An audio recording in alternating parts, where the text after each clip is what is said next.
Dalykai, kurių niekada negalima daryti darbe. Šitam kanale mes kalbam apie sportą, sveikatą, tačiau kartais aš mėgstu paliesti kitokias, man įdomias socialinės temas. Turiu daug metų patirties korporaciniam pasaulyje ir kartais noriu pasidalinti savo kai kuriais pastebėjimais, kai kurios galbūt mano praeities klaidos ir kai kurie dalykai, kuriuos iki šiol pastebiu. Rekomenduoju jums niekada to nedaryti arba nesakyti darbe, darbo vietoje, darbo terpėje. Ir žinoma visiems, hi, aš esu Viktorija ir welcome back į mano kanalą, kur mes leidžiam laiką su tolku. Ir pirmas dalykas, nežinau, kaip dar jo nepaminėjau anksčiau, tai yra nesakyti, kad ieškaisi kito darbo. Kartais tai gali atrodyti kaip įrankis paspausti savo darbdavį, kad padidintų jums algą ar dar kažką, tai yra neveiksmingas įrankis, o net jeigu jūs to nenaudojat kaip būdą padidinti savo atlyginimą, tarkim, tai vis tiek gali atrodyti negerai ir kartais dėl tokio dalyko galit netgi prarasti darbą. Aš mačiau panašų atvejį pas teisininką Eveliną. Tikriausiai daug kas žino jos profilį, ji yra grynai darbo teisės advokatė ir ji ten su visokiais niuansais paaiškina, kaip ten kas vyksta, bet aš pati asmeniškai darbo vietoje mačiau tokią situaciją, kai viena bendradarbė sakė, kad po motinystės atostogų greičiausiai ieškos kito darbo ir aš taip supratau, jos susirašinėjo su kita kolegė ir menedžerė paprašė tos kitos bendradarbės, ar negalėtų jai suteikti ekranų nuotraukų, kur ta kolegė sako, kad po motinystės norėtų kito darbo, ieškosi kito darbo. Aišku, ta kita kolegė greitai susiorientavo ir pasakė, kad susirašinėjo Snapchat ir jokių žinučių neturi, bet ji nenorėjo tos bendradarbės išduoti. Čia tiesiog iš pokalbio išėjo, nes jis sakė, aš palaikau ryšį, aš bendrauju su ją. Ji minėjo, kad galbūt po motinystės atostogų norėtų ieškotis kito darbo. Tai klausimas, kam menedžeriai šituo atveju reikėjo ekranų nuotraukų su šito susirašinėjimu, ar neketino jį panaudoti to kaip įrodymo, kad jį visiems bendradarbiams sakė, kad ieškosi kito darbo, po motinystės atostogų neketina čia sugrįžti. Gal, nežinau, bet esmė yra tokia, kad būkite atsargus, sakydami, kad ieškotės kito darbo, tai gali būti panaudota prieš jūs. Ir kitas punktas, šiaip susirašinėjimai su bendradarbiais apie darbą arba apie kitus bendradarbius. Mes ant to pavyzdžio, kur Justin Baldoni ir Blake Lively susirašinėjimas ir jie būdami bendradarbiai, vis tiek reikia nepamiršti, kad nors ir kūrybinė aplinka, tai vis tiek bendradarbiai, žmonės, kurie turi kažkokį bendrą projektą ir bendradarbiauja tuo metu. Jie turi tiek žinučių, čia yra tiesiog siaubas ir jūs suprantat, kad visa tai yra naudojama teisme. Tai yra ne šiaip, nieks nežiūri tai kaip tai čia kažkokie susirašinėjimai, kurie buvo laisvalaikiu rašyti. Ne, žinutės ir susirašinėjimai, ypač jeigu kažkas kažkada patenka į teismą, viskas gali būti naudojama kaip įrodymai. Bet žinoma, mes paprasti žmonės gal ne visą laiką atsiduriam tokiose situacijose, tačiau tiesiog būkite atsargus vis tiek, ką jūs rašot kitiems bendradarbiams. Su savo bendradarbiais, bet kuriuo atveju reikia išsaugoti profesionalų bendravimą. Nereikia susirašinėti apie darbą arba apie kitus bendradarbius arba apie kažkokias situacijas, nes mes visi gyvi žmonės, kartais tu gali būti netgi suirzęs ir tiesiog mintise pasakyti, kad atsibodo man šitas žmogus arba atsibodo vadovė tokia ir anokia, bet to nebūtina raštu rašyti kitam žmogui. Net jeigu tai yra jūsų kažkokie, sakykime, bendradarbiai, su kuriais jūs sutarėt ir gerai bendraujat, vis tiek reikia suprasti, kad jūs niekada nežinot, kaip tai gali būti panaudota prieš jūs niekada nežinot, kas yra kito žmogaus galvoje ir ką kitas žmogus dėl paaukštinimo gali, pavyzdžiui, būti pasiruošęs padaryti.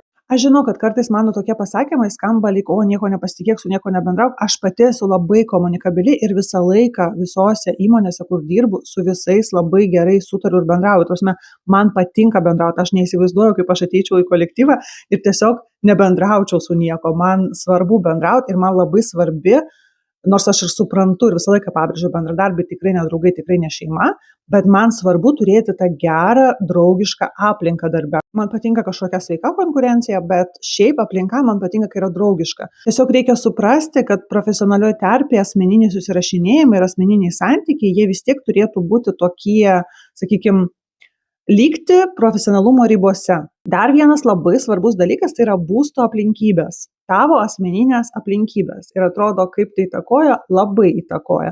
Man tarp kitko idėją šitam punktui davė kažkas iš žiūrovų irgi parašęs komentaruose, kad per darbo pokalbį klausia, ar gyveni savo bute ar ne ir prie ko čia tai. Esmė yra tokia, kad Darbdaviai labai mėgsta žmonės, kurie turi paskolą arba ketina pasiimti paskolą, žmonės, kurie šiuo metu nuomojasi.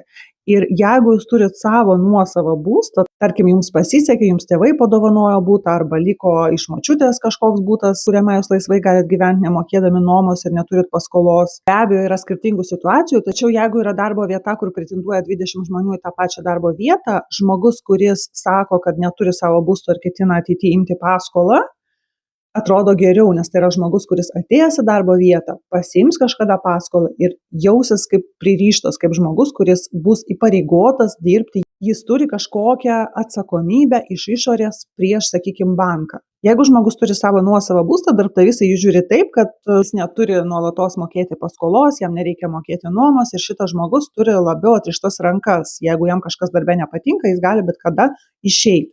Be abejo, meluoti nereikia, tačiau jeigu jums užduodamas tos klausimas, kaip maždaug, kokia tavo situacija su būstu, kur gyveni, jeigu gyvenat savo nuosavam arba tėvų dovanotam bute, to nesakykit. Tiesiog to nesakykit, atsakykit, kad šiuo metu svarstau apie būsto sąlygų pagerinimą. Nes jeigu jūs sakysit, kad ketinat ateityje gerinti savo būstą, vadinasi, jūs esat žmogus, kuris potencialiai stengsis dirbti, paskui pasiimti paskolą ir, žodžiu, bus labiau pririštas prie kažkokios vienos darbo vietos. Aišku, tai nieko nereiškia, žmonės vis tiek keičia darbus ir išeina, tačiau žmogus, kuris, sakykime, turi paskolą, jis jau mažesnė tikimybė, kad galės išeiti į niekur. Vis tiek turiu kur gyventi, turiu visą laiką finansinę pagalbę.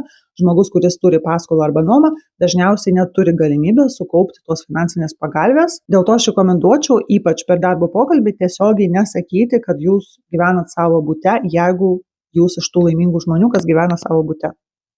Asmeniniai santykiai, o konkrečiai noras skirtis. Aš jau esu kalbėjęs prieš tai savo video, kad nereikia gilinti savo santykius. Tiesiog pasakyti, kad tarkim aš esu ištekėjusi, tai yra faktas, viskas. Labai neretai tenka matyti tokias situacijas, kai, pavyzdžiui, panelė arba vaikinas sako, kad aš skirsiu su savo antra puse. Skirsiu. Tiesiog aš jau nusprendžiau, aš jau priėmiau šitą sprendimą, aš skiriuosi.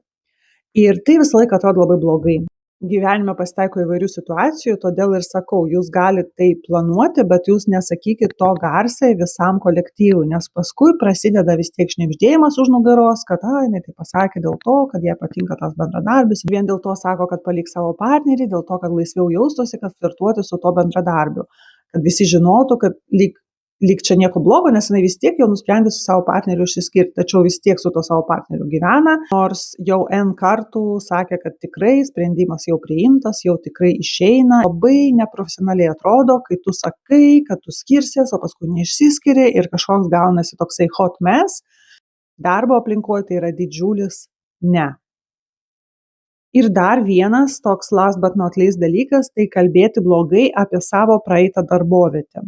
Visur yra savo niuansų, visur yra skirtingų žmonių, kolektyvai gali būti skirtingi, jūs galite tiesiog nepritapti kažkokiam darbe arba kažkokiam kolektyvui, visko pasitaiko, bet jeigu jūs kalbat blogai apie darbą, ypatingai jeigu jūs tam darbe buvo daug metų, jūs pradedat irgi atrodyti labai neprofesionaliai ir labai blogai. Tas pats, kaip jūs, pavyzdžiui, kalbat apie savo buvusį blogai per pasimatymą, nes iš viso kam jūs kalbat apie savo buvusį per pasimatymą. Be abejo, jūs galite aptarti su savo draugais ir artimais, kas jums nepatinka darbe arba nepatiko praeitam darbe. Net jeigu jūsų klausia, kada jūs ieškotės kito darbo, tai yra begalybė priežasčių, augimas, potencialas. Yra labai daug priežasčių, dėl ko žmogus gali susigundyti ieškoti naujo darbo, naujos darbo vietos. Nebūtina pilstyti purvą ant savo buvusios darbovietės. Visada tikrai galima keliais sakiniais profesionaliai pasakyti, kad, sakykime, mano vertybės nesutapo su kompanijos vertybėmis ir dėl to aš nusprendžiau ieškoti kito darbo. Ypatingai, jeigu jums atrodo, kad su jumis ten neteisingai, nesąžiningai elgiasi, tai jūs ateinat kaip su kažkokiu aukos mąstymu ir pradedat aiškinti, kad ten su manim blogai elgiasi, aš labai gera, aš visą laiką esu visur gera, o su manim ten visi blogai elgiasi. Tai kažkaip, vėlgi, jūs atrodo blogai. Naujas darbdavys tiesiog gali pagalvoti, kad jūs tiesiog toks žmogus, kuris visą laiką aukos mąstyme ir kuris visą laiką jaučiasi, kad visi su juo blogai elgiasi, o jis toks visą laiką geras, baltas ir pūkuotas. Jeigu jūs pažiūrėjote iki čia, vadinasi, šis video jums buvo bent kažkiek įdomus, būtinai spauskit patinka, tai yra nemokama, jums nesunku, man malonu, tai be galo padeda tokiam mažam kanalui kaip mano. Taip pat būtinai pažiūrėkit šitos video. Būtinai dalinkite savo nuomonę komentaruose, ar esate susidūrę su kažkokiom tokiom situacijom darbe, ar susidūrę su kitokiom situacijom darbe. Bus labai įdomu paskaityti. Ačiū, kad pažiūrėjote šį video iki galo. Visiems bye!